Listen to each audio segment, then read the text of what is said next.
বিসমিল্লাহির রহমানির রহিম। আমি মোহাম্মদ সাইফুল ইসলাম শাহিন। সম্মানিত ভিউয়ার্স, আজকে আমার পাশে দেখতে পাচ্ছেন একজন ভাই, যে উনি খামার নিয়ে কি যেন প্রশ্ন করতে চাইছিল, তাই আজকে আপনাদের সামনে ভিডিও আকারে ওনার সমস্যার কথাটা তুলে ধরার চেষ্টা করছে। ভাই, আপনার সমস্যাটা কি বলেন? আসসালামু আলাইকুম ভাই। আমরা আমাদের খামারে ফার্মেন্টেশন যে খাবারটা ব্যবহার করি, আপনি গত পর্বে ফার্মেন্টেশন নিয়ে একটা ভিডিও করছিলেন। তো ফার্মেন্টেশন নিয়ে ভিডিও করাতে আমার কৌতূহলবশত আপনার কাছে আসা। তো আমরা যে ফার্মেন্টেশনটা ইউজ করি সেটা ভিজা। তো ভিজা ফার্মেন্টেশনটা ইউজ করলে কি হয়, মুরগির বারবার ঠান্ডা লাগে। তো বারবার ঠান্ডা লাগার ফলে মুরগি স্বাভাবিকভাবে অসুস্থ হলে একটা জিনিসের ওয়েট গ্রোথ স্বাভাবিকভাবে ক্ষতিগ্রস্ত হয়। তা আপনাদের ফার্মেন্টেশনটাতে আমরা কি ধরনের সুবিধা পেতে পারি? দেখ ভাই, সুন্দর একটা প্রশ্ন করছেন। যে প্রথমত বললেন আপনার সমস্যার কথা, যে আপনার যে খামারে ঠান্ডা লাগে, জি মূলত ঠান্ডাটা হচ্ছে আপনার মূল মানে সমস্যা, এই তো? জি, খাবারটা ভেজা আচ্ছা। হওয়ার কারণে এই এবং সমস্যাটা হয়। দ্বিতীয়ত চাচ্ছেন যে উপকারিতা, কিভাবে আপনি উপকার পাবেন আর কিভাবে হইলে আপনার এই সমস্যাগুলা থেকে পরিত্রাণ পাবেন। আচ্ছা, যাই হোক, দর্শক মন্ডলী, আজকে আপনাদেরকে যে প্রশ্নটা উনি বলছেন, আপনি হয়তো আপনারা নিশ্চয়ই শুনছেন যে ফার্মেন্টেশনটা ভিজা খাবারে আমরা ব্যবহার করি। এটা প্রায় অনেকেই আমার কাছে এই অভিযোগটা করছে, যে ভিজা ফার্মেন্টেশন ব্যবহার করার কারণে যে ঠান্ডাজনিত সমস্যাগুলা হয়, এই ঠান্ডাজনিত সমস্যার কারণে মূলত ফার্মেন্টেশন ব্যবহার করে যে খামারেরা, তাদের এই সবচেয়ে বড় সমস্যা হয় এই এই ঠান্ডাজনিত সমস্যা। কারণ ভিজা জিনিসটা ঠান্ডা লাগবে, এটাই স্বাভাবিক, এটাও স্বাভাবিক কিছু না। আর তাছাড়া আমরা যে ভিডিও গুলা করেছিলাম এর আগে, আমি এই পর্যন্ত কোন ভিডিওতে প্রোডাক্ট নিয়ে হাজির হইনি, এই জন্য যে কারণ আমাদের যে গবেষণা এখনো পর্যন্ত ফুলফিল কমপ্লিট হয়নি, যার কারণে আমরা এখনো পর্যন্ত প্রোডাক্টটা বাজারজাত করার উদ্দেশ্যে কোনো ধরনের পাবলিসিটি আমরা করিনি বা কোনো ধরনের ভিডিও মেক করে নেই। তো এটা হচ্ছে একটা। আরেকটা বিষয় হচ্ছে, আপনি বললেন যে ঠান্ডা জনিত সমস্যা। তো ঠান্ডা জনিত সমস্যার বিষয়টা আমাদের কানে বেশ অনেকবারই আসছে।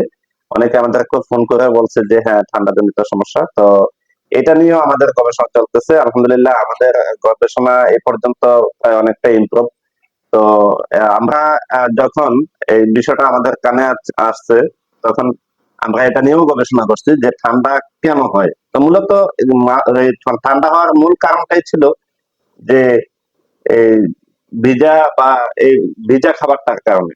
তো এরপরে আমরা এইটা নিয়ে বেশ অনেকভাবে রিসার্চ করার চেষ্টা করছি, যে আমাদের যিনি গবেষক আছেন, তো উনি বেশ অনেকবার এটা নিয়ে রিসার্চ করার চেষ্টা করেছে, দেখলো যে না, আসলে ভিজা ফার্মেন্টেশন এটা ঠান্ডা লাগবেই লাগবে, এটা থেকে পরিত্রাণ পাওয়ার কোনো সুযোগ নেই। তবে হ্যাঁ, আমাদেরকে নতুন করে ভাবতে হচ্ছে এটা, যে আমরা এই শুকনা ফার্মেন্টেশন বাজারজাত করার জন্য আমাদের একটা পরিকল্পনা চলছে, এবং গবেষণা প্রায় ঘনিয়ে আসছে। ইনশাল্লাহ রিসেন্টলি আমরা এটা মার্কেটে লঞ্চ করব, যে ভিজা ফার্মেন্টেশন ব্যতীত কিভাবে আমরা কম খাবারে সুস্থ সবল মুরগি রেখে আমরা খামারেরা উপকৃত হবে এবং লাভবান হবে। তো এখানে বিষয়টা হচ্ছে, আপনি যে বললেন যে কিভাবে উপকারিতা হবে না, আসলে দেখেন, উপকারিতার বেশ কিছু বিষয় থাকে। হ্যাঁ, একটা হচ্ছে আপনার আহ সুস্থ এবং সুন্দর যে ইয়াটা, এই আপনার ফার্মেন্টেশনটা, আসলে আমরা বাজার থেকে যেগুলা পাওয়া যায়, বিশেষ করে এগুলা এতটা সুস্থ না, তো যার কারণে এই আপনাদের সমস্যাগুলোর সম্মুখীন হতে হয় বেশি। তো আমাদের অনেক গবেষণাগার আছে, যিনি আমাদের গবেষক, উনি গবেষণাগার থেকে বেশ অনেকগুলা পরীক্ষা নিরীক্ষা চালিয়েছেন এই বিষয়টার উপরে। তো যার কারণে আমাদেরকে যেটা আশ্বস্ত করেছেন, যে সেটা হচ্ছে আমাদের আহ, যে শুকনা যে ফার্মেন্টেশনটা, এই শুকনা ফার্মেন্টেশনটা নিয়ে মূলত উনি সবচেয়ে বেশি আগ্রহী হচ্ছেন, এই জন্য যেহেতু ঠান্ডা যে জনিত সমস্যাটা এটা ভিজা ফার্মেন্টেশনের কারণে হয়, তাহলে সেক্ষেত্রে এই বিষয়ের উপরে গবেষণা না করে উনি চাচ্ছেন যে শুকনা যে ফার্মেন্টেশন ব্যবহার করার ক্ষেত্রে এই বিষয়টা নিয়ে উনি সবচেয়ে বেশি জোরদার করেছেন, এবং এই বিষয়টা নিয়ে উনি সবচেয়ে বেশি গবেষণা করতেছেন। তো এখন বিষয়টা হচ্ছে, যদি আমরা এটা শুকনা আকারে আনতে পারি, হ্যাঁ, তাহলে আমরা অবশ্যই আপনাদের ভিডিওর মাধ্যমে, আপনারা যারা আমাদের চ্যানেলে অ্যাক্টিভ আছেন, অবশ্যই চ্যানেলটাকে সাবস্ক্রাইব করে রাখবেন। তাহলে আমরা শুকনা যে ফার্মেন্টেশনটা এটা যেদিন আমরা লঞ্চ করবো ইনশাল্লাহ আপনারা সাথে সাথে নোটিফিকেশন আকারে আপনারা পেয়ে যাবেন। তো আমি যেটা বলতেছিলাম যে শুকনা যদি হয় তাহলে সেক্ষেত্রে এখানে ঠান্ডা জনিত কোনো সমস্যা হওয়ার সম্ভাবনা নাই, ঠিক কি না? জি। তো এই জন্য আমরা শুকনা ফার্মেন্টেশনটা নিয়ে আমরা বেশ জোরদার ভাবে গবেষণা চালানো হচ্ছে এবং পরবর্তীতে যেন আমরা এটা আহ, খুব বড় পরিসরে আপনাদের সামনে তুলে ধরতে পারি।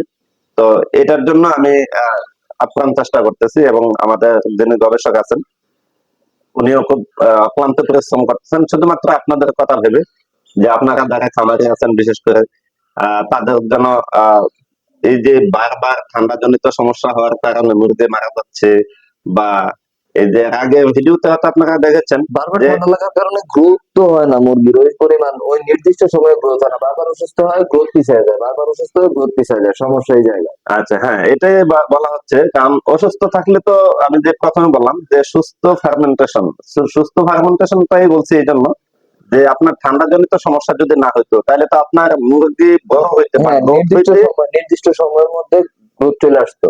হ্যাঁ নির্দিষ্ট সময়ে গ্রোথ চলে আসতো। এখন যেহেতু বারবার অসুস্থ হয়ে যাচ্ছে তো যার কারণে এখানে গ্রোথ হইতে একটা বাধার সৃষ্টি হয়। তো যার কারণে এখানে আপনার মুরগি অতিরিক্ত সময় লাগে। হ্যাঁ সময় লাগে। তো আমাদের যে লাভবান হওয়া বিষয়টা নিয়ে এখন বর্তমানে কাজ চলতেছে ইনশাল্লাহ, আমরা প্রথমে চাইছিলাম যে লিকুইড আকারে।